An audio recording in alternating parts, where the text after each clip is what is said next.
देखा जाए, बंगलोर से लेकर के दिल्ली के संसद भवन तक? राजीव जी, जिस घटना को होते कल हम लोग देख रहे थे बेंगलुरु में, वो देश की राजनीति को और इस देश के भविष्य को एक नया रास्ता देने जा रही है। और उस पर मैं आऊँगा कि इसका थ्योरेटिकल मतलब क्या है। ये जो इंडिया वर्सेस एनडीए है, उस पर भी बात करेंगे, क्योंकि वो राष्ट्रवाद की कालीन जो है वो खींच ली है इंडिया वालों ने। लेकिन पहले जरा बात एनडीए की कर लेते हैं, जहां हम लोग नहीं थे। और एनडीए के बारे में बड़ी रोचक बातें हैं। बहुत कम लोगों को शायद मालूम होगा कि एनडीए के चेयरमैन अमित शाह जी हैं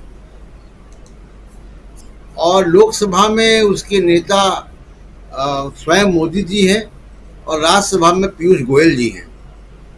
तो ये तो है एनडीए। अब देखिए कि जो इंडिया में जो पार्टियां नहीं गई और जो एनडीए में भी नहीं है, वो कौन है। उसमें एक बड़ी पार्टी, और उनमें वो पार्टियां या तो सरकारों में हैं या सरकारों में रह चुकी हैं, सरकार बना चुकी हैं।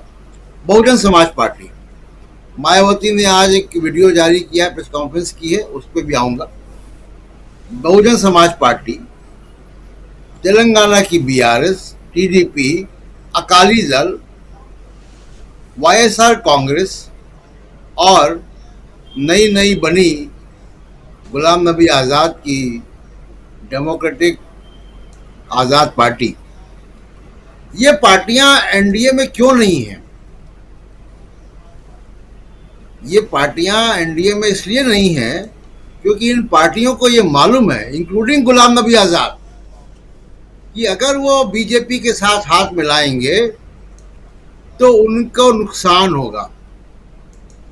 ये बात मैं कल भी अर्ज कर रहा था राजीव जी, कि कोई भी ऐसी पॉलिटिकल पार्टी जिसका कि पूरे राज्यव्यापी आधार हो, जनाधार हो, सरकार में हो या सरकार में रह चुकी है, सरकार में वापस आना चाहती है, वो पार्टी एनडीए के साथ नहीं गई। अच्छा, एक और दिलचस्प बात कि इनका स्टेटमेंट जारी हुआ। अब दोनों स्टेटमेंट को हम कंपेयर करते हैं, यानी जो इंडिया का एक स्टेटमेंट इशू हुआ कल बेंगलोर से और दिल्ली से एनडीए का। बीजेपी जिन मुद्दों पर राजनीति करती है, एक बार फिर वो तीनों मुद्दे गायब हैं। उस एनडीए के डॉक्यूमेंट में राम मंदिर का कोई बात नहीं है, जिसका कि मोदी साहब या बीजेपी बहुत डंका जोर शोर से बताते हैं। 370 को उन्होंने उपलब्धि नहीं माना है, उसमें उसका कोई जिक्र नहीं है। और अब जो अभी एक नया शोर मचा है, यूनिफॉर्म सिविल कोड, वो भी नहीं है। यानी इन्होंने ये तीनों मुद्दे हटाए हैं।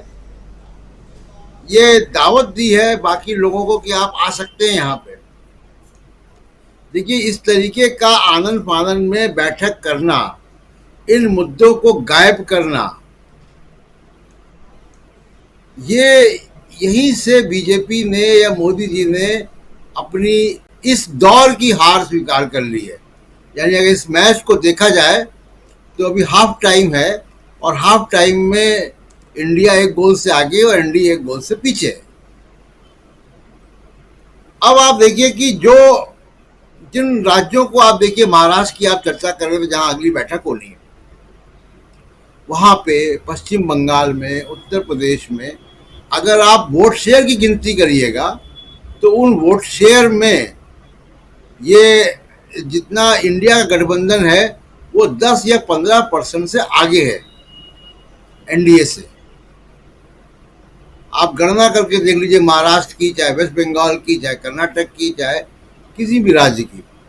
अब दूसरी बात ये कि जो उसका राजनीतिक मायने है, अगर हम पिछले 6 महीने की राजनीति देखें राजीव जी इस देश की, तो भारत जोड़ो यात्रा हुई, विधानसभाओं के चुनाव हुए जिसमें कि हिमाचल में कांग्रेस आई, कर्नाटक में कांग्रेस आई, राहुल गांधी की का मेंबर ऑफ पार्लियामेंट खत्म हुआ, उनके ऊपर मुकदमा हुआ, सजा हुई। तो इतना ये जो पूरा दौर चला, ये वही दौर था जब इस नए इंडिया की या राष्ट्रवाद की नई अवधारणा जन्म ले रही थी।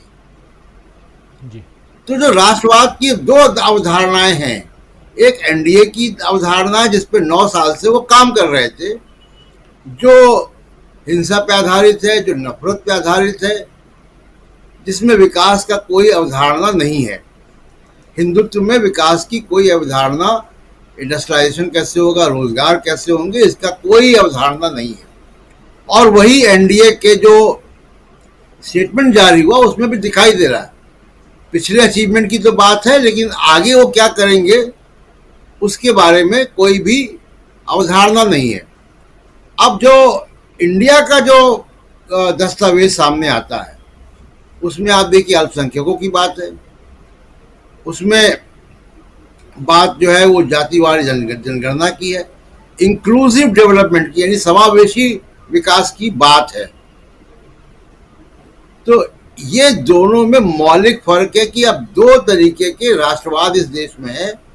एक नफरत के आधार पर है, बांटने के आधार पर है, और दूसरा जो है वो मोहब्बत की दुकान से निकला हुआ एक कॉन्सेप्ट है जो समावेशी है, जिसमें जातिवार जनगणना की बात है, जिसमें रोजगार की बातें हैं, जिसमें महिलाओं की और अल्पसंख्यकों की रक्षा करने की बात है। ये संविधान की हमारी जो अवधारणा उसके इर्द गिर्द है। और एक आखिरी बात इस दौर में ये कह रहा हूँ कि मायावती जी ने आज घोषणा कर दी कि वो ना एनडीए में है ना वो इंडिया में है। ये बीजेपी के लिए बहुत नुकसानदायक है। बीजेपी को चिंता होनी चाहिए कि वहाँ पे 21% दलित वोट वाली पार्टी, जहाँ पे दलित वोट 21% है, उसका प्रतिनिधित्व करने वाली पार्टी बहुजन समाज पार्टी ने एनडीए में शामिल होना से मना कर दिया है, और इंडिया में भी वो नहीं गई है। इसका उत्तर प्रदेश के राजनीति में बड़ा असर पड़ेगा। अब देखिए, जो कांग्रेस, आरएलडी और समाजवादी पार्टी तीनों वहां पे बेंगलोर में थे, तो इसका एक बड़ा असर ये पड़ेगा कि देखिए जो अल्पसंख्यक वोट है उत्तर प्रदेश का 18 से 20%, वो किस तरफ जाएगा। वो अगर जिस तरफ भी जाएगा वो उसका जो है पर्दा भारी कर देगा। और इसमें मायावती जी को नुकसान हुआ है। 2017 में मायावती जी के पास 30 विधायक थे विधानसभा में, और उसके बाद उनके ऊपर भी बी टीम का लेबल लगा, और बी टीम के लेबल लगने के बाद इस विधानसभा में जहां पे 4 बार मुख्यमंत्री रह चुकी मायावती, सिर्फ एक विधायक है बीएसपी का। 75 मुस्लिम कैंडिडेट उन्होंने खड़े किए थे, सब हार गए।